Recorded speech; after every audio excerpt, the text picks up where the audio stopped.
ওম শান্তি। আজকের এই মুরলী মন্থনে সকল রোহানি ভাই ও বোনেদের অনেক অনেক স্বাগত। তো চলুন আজ আমরা আত্মার একটা গভীর যাত্রাকে বোঝার চেষ্টা করি, একটু মনন করি যে কিভাবে যে আত্মা একসময় একেবারে খাঁটি সোনা ছিল, সেটা আজ খাদ মেশানো একটা সংকর ধাতুর মতো হয়ে গেছে।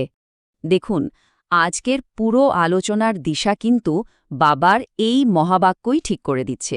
এখানে তিনটে শব্দ খুবই গুরুত্বপূর্ণ: আত্মা, খাদ আর যোগ। বলা হচ্ছে আত্মার মধ্যে যে খাদ বা ভেজাল মিশে গেছে তা শুধু যোগের আগুন দিয়েই দূর করা সম্ভব। ব্যাপারটা ঠিক কেমন জানেন? একবার ভাবুন তো, একজন স্বর্ণকার যখন একটা পুরনো কালো হয়ে যাওয়া সোনার গয়নার আসল চমক ফিরিয়ে আনতে চান, উনি কি ওটাকে হাতুড়ি দিয়ে পেটান? না, উনি ওটাকে খুব সাবধানে স্থিরভাবে আগুনের গনগনে আঁচে রেখে দেন, আর সেই আগুনই ধীরে ধীরে সমস্ত খাদ পুড়িয়ে ছাই করে দেয়। শেষে যা পড়ে থাকে তা হলো একেবারে খাঁটি, 100% খাঁটি সোনা। বাবার স্মরণ বা যোগ ঠিক সেই রকমই এক রুহানি আগুন।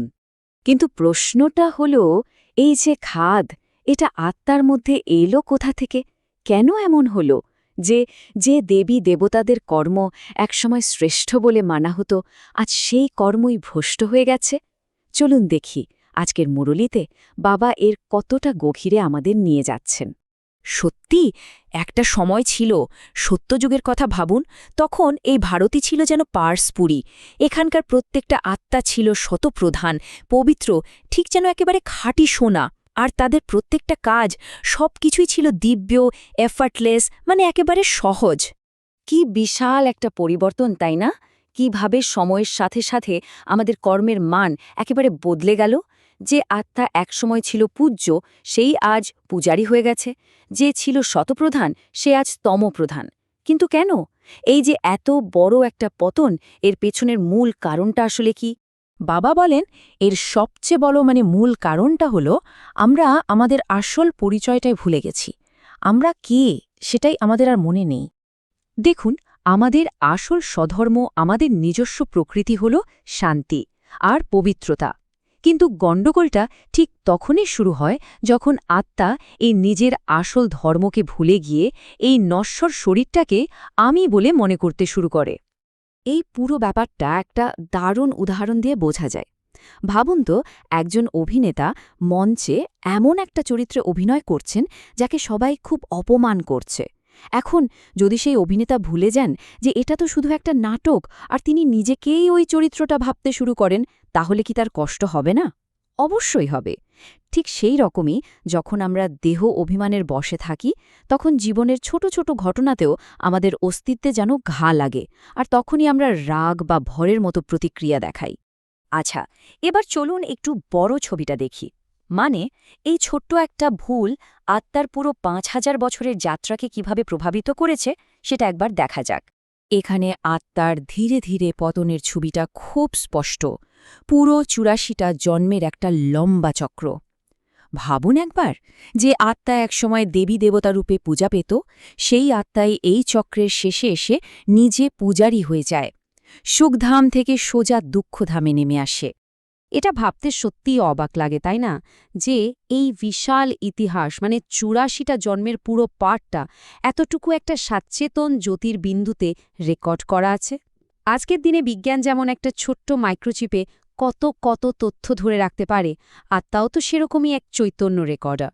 এর ক্ষমতা আমাদের কল্পনারও বাইরে। তাহলে এখন মূল প্রশ্নটা হলো, এই যে কলঙ্ক লেগে যাওয়ার সোনা, একে আবার খাঁটি করার উপায়টা কি? বাবা আমাদের সেই পরশমণির আগুনের পথই দেখাচ্ছেন। এর মানেটা খুব গভীর। সমাধানটা কিন্তু কোনো জোর জবরদস্তি বা সংগ্রামের মধ্যে নেই। এটা আসলে একটা পরিশুদ্ধকারী শক্তির কাছে নিজেকে সঁপে দেয়ার, আত্মসমর্পণের একটা প্রক্রিয়া। আর এখানেই সবচেয়ে গুরুত্বপূর্ণ বিষয়টা আসছে। এই আগুনটা আর কিছুই নয়, এটা হলো পরমাত্মার স্মরণ। একমাত্র তিনিই তো শাশ্বত পবিত্র। তিনি এই জন্ম-মৃত্যুর চক্রের বাইরে। আর যখন আমরা তাকে মন থেকে স্মরণ করি, তখন তাঁর পবিত্রতার শক্তিই আমাদের আত্মার সব খাদ পুড়িয়ে ছাই করে দেয়। আর এই স্মরণ কিন্তু কোনো নিয়মকানুন বা আচার অনুষ্ঠান নয়, এটা হলো সচেতনতার একটা নিরন্তর অবস্থা, একটা ভালোবাসার সম্পর্ক। এটা কোনো মানসিক বোঝা বা কাজ নয়, একদমই।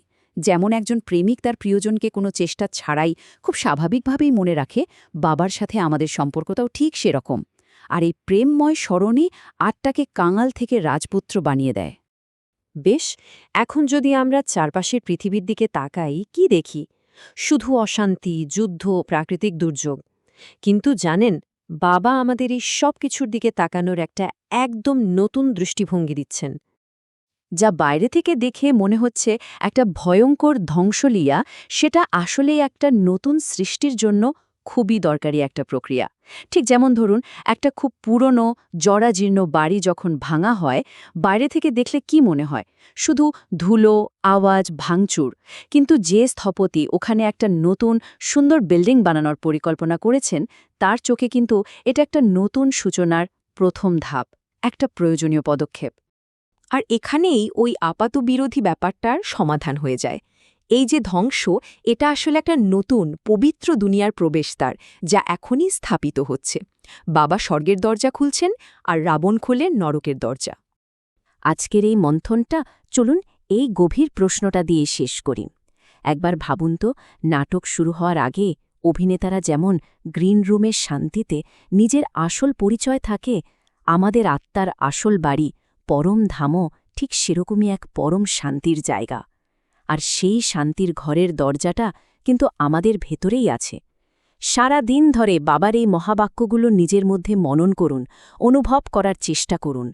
ওম শান্তি।